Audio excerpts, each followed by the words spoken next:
Hi guys, welcome back to Shana logs. உங்கள் அனைவருக்கும் வணக்கம்.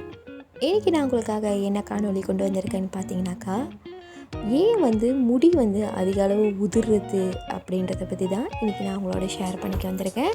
வாங்க இப்போ வீடியோக்குள்ளே போகலாம். முதல்ல பார்த்திங்கன்னா, நம்ம சாப்பிட்ற சாப்பாடோட மூலமாக தான் நம்மளோட உடலுக்கு போதுமான சத்து போகுது. அந்த சத்து சரியாக நம்மளுக்கு கிடைக்கல அப்படின்னாக்கா முடி உதிருதல் பிரச்சனை அடிக்கடி வரும். இதை கண்டிப்பாக கட்டாயம் நம்ம யோசிச்சே ஆக வேணும். ஒரு சில பேர் பார்த்திங்கன்னா, இந்த முடி உதிர்ற ஒரு பிரச்சனையை கேஷுவலாக எடுத்துக்குவாங்க.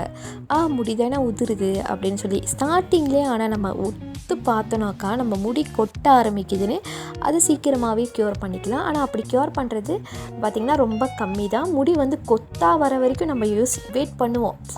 இன்னும் அந்தமாரி ஆகலைல்ல, சரி ஆகட்டும் அப்படின்னு சொல்லிட்டு. இதெல்லாம் பார்த்திங்கன்னா முக்கியமான ஒரு ரீசன்.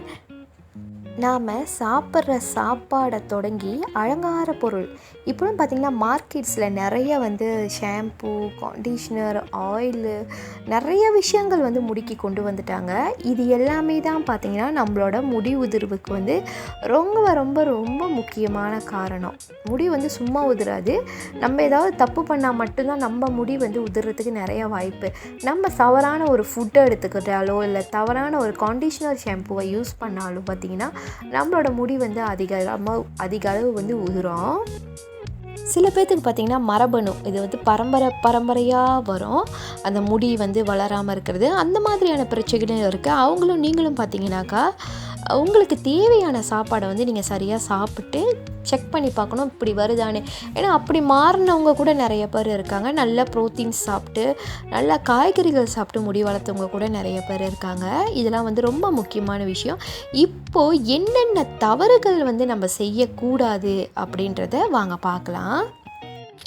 முதல் ரீசன் என்னன்னு பார்த்தீங்கன்னாக்கா, முடியை ஹாட் வாட்டரில் நம்ம கழுவுறது. முடியை ஹாட் வாட்டரில் கழுவவே கூடாது. ஏன்னு பார்த்தீங்கன்னா, நம்மளோட உச்சந்தலையில் ஒரு வகையான எண்ணெய் எப்பொழுதுமே சுரக்கும். நம்ம உடல்லே சுரக்கிற ஒரு எண்ணெய் தான் அது. அந்த எண்ணெயை நீ ஹாட் வாட்டரில் கழுவுனீங்க அப்படின்னு சொன்னாக்கா, அந்த எண்ணெய் நம்ம உடலை விட்டு வெளியாயிரும். அதனால் உங்கள் முடிக்கு பார்த்தீங்கன்னாக்கா எண்ணெய் சத்தும் நீர் சத்தும் ரொம்ப கம்மியாயிரும். உங்கள் முடி பார்த்திங்கன்னா ஒரு மாதிரி சொரப்பாக ஆகிற மாரி ஆயிரும். ஏன்னா அதில் சத்து இருக்காது. அதனால தான் பார்த்திங்கன்னா முடி ஹாட் வாட்டரில் கழுவாதீங்க. நார்மலாக பைப் தண்ணி வரும் இல்லையா, ஸோ அதிலே நீங்கள் கழுவுங்க. அந்த சில்லே போதும், சுடு தண்ணிலாம் முடிக்கு யூஸ் பண்ணாதீங்கன்னு சொல்லிட்டு அதனால தான் சொல்லுவாங்க. அடுத்து இன்னொன்று ஒரு பெரிய விஷயம் என்னென்னு பார்த்தீங்கன்னாக்கா, தலை குளிச்சுட்டு வந்தோடனே ஒரு சிலர் பார்த்திங்கன்னா தலையை சீவுவாங்க. அந்த மாதிரி தலை குளிச்சுட்டு வந்தோடனே நம்ம தலையை சீவக்கூடாது. தலையை நேச்சுரலாக தான் காய வைக்கணும். ஹேர் ட்ரையர் கூட நம்ம யூஸ் பண்ணக்கூடாது தலை காய வைக்கிறதுக்கு. ரொம்ப ரொம்ப கெடுதி ஹேர் ட்ரையரு. அந்த சூடு உங்கள் தலைக்கு போயிட்டு அந்த முடி அப்புறம் கொட்டுறதுக்கு ஆரம்பிச்சிடும். எஸ், நீங்கள் யூஸ் பண்ணலாம். ஏதாவது மாதத்துக்கு ஒரு தடவை நீங்கள் யூஸ் பண்ணலாம். ஏதாவது அவசர தேவையாக நம்ம வெளியே போகிறோம் அப்படின்னாக்கா நீங்கள் யூஸ் பண்ணலாம். டெய்லி ஹேர் ட்ரையர் யூஸ் பண்ணிங்கன்னா தலை சீக்கிரமாக மொட்டையாயிரும். நம்ம அந்த மாதிரி ஹேர் ட்ரையர் யூஸ் பண்ணக்கூடாது. அடுத்ததாக என்ன மாதிரியான சீப்பு நம்ம யூஸ் பண்ணலான்னு பார்க்கலாம். தலை குளிச்சுட்டு வந்தாலும் சரி, எப்போதுமே நம்ம தலை சீவ போகிறோம் அப்படின்னாலுமே சரி, அது பெரிய பல்லு சீப்பு இருக்கு இல்லையா, பல்லு எட்ட நல்லா பெருசாக கேப் விட்டு இருக்கும். அந்த மாதிரியான சீப்பில் தான் நம்ம முதல்ல தலைமுடியை சீவி விட்டுறணும். அதுக்கப்புறம் தான் நம்ம சின்ன பல்லு சீப்பு எடுத்து நம்ம தலைமுடியை சீவணும். நீங்கள் எடுத்தோடனே சின்ன பல்லில் சீவனீங்கனாக்கா உங்கள் முடிக்கு ப்ரெஷர் போகும். அந்த மாதிரி ப்ரெஷர் போகிற நேரம் என்ன ஆகும்னு பார்த்திங்கன்னா, உங்கள் முடி அப்படியே கழுண்டுட்டு வந்துடும். வேறு ரொம்ப மெலிசான வேறு தானே, அதனால் உங்களுக்கு பார்த்திங்கன்னா கழுண்டுட்டு வந்துடும். ஸோ சின்ன பல்லு சீப்பை முதல்ல யூஸ் பண்ணாதீங்க, பெரிய பல் சீப்பு யூஸ் பண்ணிக்கோங்க. அடுத்ததாக என்ன ஒரு முக்கியமான விஷயம்னு பார்த்தீங்கன்னாக்கா, ஷாம்பூஸ். நம்ம யூஸ் பண்ணுற shampoo, conditioner, hair oil and hair perfume, இந்த மாதிரி மார்க்கெட்ஸில் பார்த்திங்கன்னா இப்போது அதிக அளவு எக்கச்சக்கமாக வந்துருச்சு.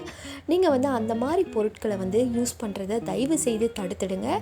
அந்த மாதிரி யூஸ் பண்ணாமல் நேச்சுரல் ப்ராடக்ட்ஸ் போங்க. இப்போலாம் பார்த்திங்கன்னா கருப்பிலை எண்ணெய் வீட்டிலே தயாரிக்கலாம், தேங்காய் எண்ணெய் தயாரிக்கலாம், செம்பருத்தி ஆயில் தயாரிக்கலாம். நிறைய மெத்தட் வீடியோவாக அப்லோட் பண்ண ஆரம்பிச்சிட்டாங்க. அந்த மாதிரியான காணொளிஸ் பார்த்துட்டு தயவுசெய்து நீங்களும் ட்ரை பண்ணுங்கள்.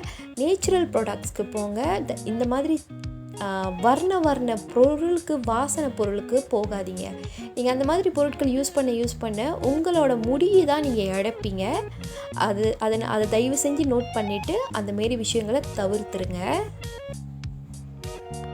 வாரத்துக்கு ஒரு முறை நீங்கள் வந்து செம்பருத்தி இலை இருக்கு இல்லையா, அதை அரைச்சிட்டு அதை போட்டு தலையில் குளிக்கலாம். டெய்லி வந்து கருப்பில் சாப்பிடலாம். தேங்காய் எண்ணெய் டெய்லி யூஸ் பண்ணலாம். நிறைய விஷயங்கள் இருக்குது. நீங்கள் ஷாம்புவே பார்த்தீங்கன்னாக்கா நிறைய விதமான ஷாம்பு வந்து இப்போலாம் வீட்டிலேயே தயாரிக்கலாம். ஸோ அந்த மாதிரியான விஷயங்களை தேடி உங்கள் முடிக்கு நீங்கள் செய்யுங்க. அடுத்து வந்து பார்த்திங்கன்னா மன உளைச்சல்ன்றது வந்து எல்லா மனிதர்களுக்குமே உண்டாகிற ஒரு விஷயந்தான். அதை வந்து நம்ம எப்படி கையாளுறோம் அப்படின்ற விஷயத்த வந்து நாம் தான் கற்றுக்கணும்.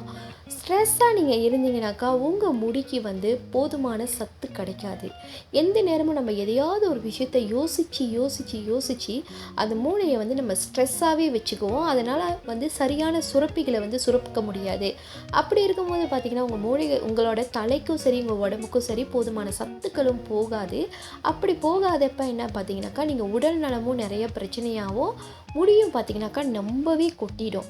ஸ்ட்ரெஸ் வந்து ரொம்ப ரொம்ப ரொம்ப முக்கியமான ஒரு விஷயம் நம்மளோட ஹேர் ஃபாலுக்கு. நீங்கள் நினைக்காதீங்க ஸ்ட்ரெஸ்ஸாக இருந்தால் நம்மளுக்கு ஒன்றுமே வராது அப்படின்னு சொல்லிட்டு. ஸ்ட்ரெஸ்ஸாக இருந்தால் தான் நம்மளுக்கு அதிகப்படியான சீக்கு வந்து நம்ம உடலுக்கு வரும். ஸோ இதையும் வந்து நீங்கள் நோட்டாக எடுத்துக்கோங்க. அடுத்ததாக முக்கியமான விஷயம் என்னன்னு பார்த்தீங்கன்னாக்கா ப்ரெக்னென்ஸ் மதருக்குள்ளது தான். ஏன்னு பார்த்தீங்கன்னா நீங்கள் ப்ரெக்னெண்ட்டாக இருக்கும் போது உங்கள் உடம்புல வந்து ஈஸ்ட்ரோஜன்ற சுரப்பி வந்து அதிகமாக சுரக்க ஆரம்பிக்கும். அந்த மாதிரி சுரப்பி வந்து உங்கள் உடம்புல அதிகமாக சுரக்க ஆரம்பிக்கும் போது என்ன நடக்கும்னு பார்த்தீங்கன்னா உங்களுக்கு வந்து முடி வந்து அதிகமாக வளர ஆரம்பிச்சிடும். நீங்கள் நினைக்காதீங்க முடி வந்து ப்ரெக்னெண்ட்டில் பேபி பிறந்தோன்னே கொட்டுது அப்படின்னு நினச்சி வருத்தப்படாதீங்க. உங்களுக்கு ப்ரெக்னெண்ட்டாக இருக்கிறப்ப இந்த ஹார்மோன்னால் வளர்ந்த முடி தான் பார்த்தீங்கன்னா அப்போது கொட்டும். ஏன்னா ப்ரெக்னென்ட் ஆகி பேபி பிறந்ததுக்கு அப்புறமா உங்களோட சுரப்பிகள் வந்து சரியான சமநிலைக்கு வந்துடும். அந்த மாதிரி உங்கள் சுரப்பிகள் சரியான சமநிலைக்கு வந்துருச்சுன்னா உங்கள் முடி பார்த்திங்கன்னா ஆட்டோமேட்டிக்லி கொட்ட ஆரம்பிக்கும். கொட்டினதுக்கு அப்புறமா ஒரு வருஷம் கழித்து சரியான நிலைமைக்கு வந்து திரும்பிடும். நீங்கள் நல்லபடியாக உங்கள் ஹெல்த்தை டேக் கேர் பண்ணிக்கிட்டீங்கன்னா. அதனால தான் சொல்லுவாங்க குழந்தை பத்துட்டிங்கன்னா உடம்பை வந்து சரியாக பார்த்துக்கோங்க. சாப்பாடு வந்து ரொம்ப சரியான நேரத்தில் சரியான சாப்பாடு ஆரோக்கியமாக எடுத்துக்கணும்னு. ஸோ இந்த விஷயத்தை நீங்களாம் நோட் பண்ணிக்கோங்க. அடுத்ததாக டயட் இருக்கிறவங்களுக்கு கூட வந்து முடி பார்த்திங்கன்னா அதிக அளவு கொட்டும். ஏன்னு பார்த்தீங்கன்னா நீங்கள் டயட்டில் இருக்கும் போது உங்கள் சாப்பாடை வந்து ஸ்கிப் பண்ணிடுவீங்க. ரொம்ப சாப்பாடு நீங்கள் சாப்பிட மாட்டீங்க. அந்த மாதிரி இருக்கும்போது பார்த்திங்கன்னா உங்களுக்கு உடலுக்கு தேவையான சத்துக்கள் வந்து கிடைக்காது. உங்கள் உடலுக்கு தேவையான சத்துக்கள் கிடைக்காதப்ப என்ன ஆகும்னு பார்த்தீங்கன்னாக்கா உங்கள் உடம்புலேயே நிறைய சத்துக்கள் போயிடும். உங்கள் முடிக்கும் பார்த்திங்கன்னா கிடைக்க வாய்ப்பில்லை. அதனால் பார்த்திங்கன்னா டயட்டில் இருக்கும்போது முடி வந்து ரொம்ப வேகமாக கொட்ட ஆரம்பிக்கும். ஸோ அந்தமாரி கொட்டாமல் இருக்கணும்னா நீங்கள் டயட்டில் இருந்தாலும் போதுமான புரதச்சத்தும் வைட்டமின்ஸும் காய்கறி சத்தும் நீங்கள் எடுத்துக்கோங்க. ரொம்ப நல்லா உங்கள் முடி வந்து வளர்ந்து வரும். இன்றைக்கி பார்த்திங்கன்னா இவ்வளோ தான் நம்மளோட காணொளி. அடுத்த காணொளியில் வந்துட்டு நான் என்னென்ன சாப்பாடு சாப்பிடலாம் முடி வளர்கிறதுக்கு அப்படின்னு சொல்லி அதுக்குன்னு தனியாக ஒரு காணொளி வந்து உங்களுக்காக தயாரித்து கொண்டு வரேன். இன்றைக்கி இந்த காணொளியை பொறுமையாக பார்த்த உங்கள் எல்லாருக்கும் என்னுடைய மனமார்ந்த நன்றி. இப்படிக்கு உங்கள் ஷானா லாக்ஸ். பாய் பாய் அண்ட் டேக் கேர் காய்ஸ்.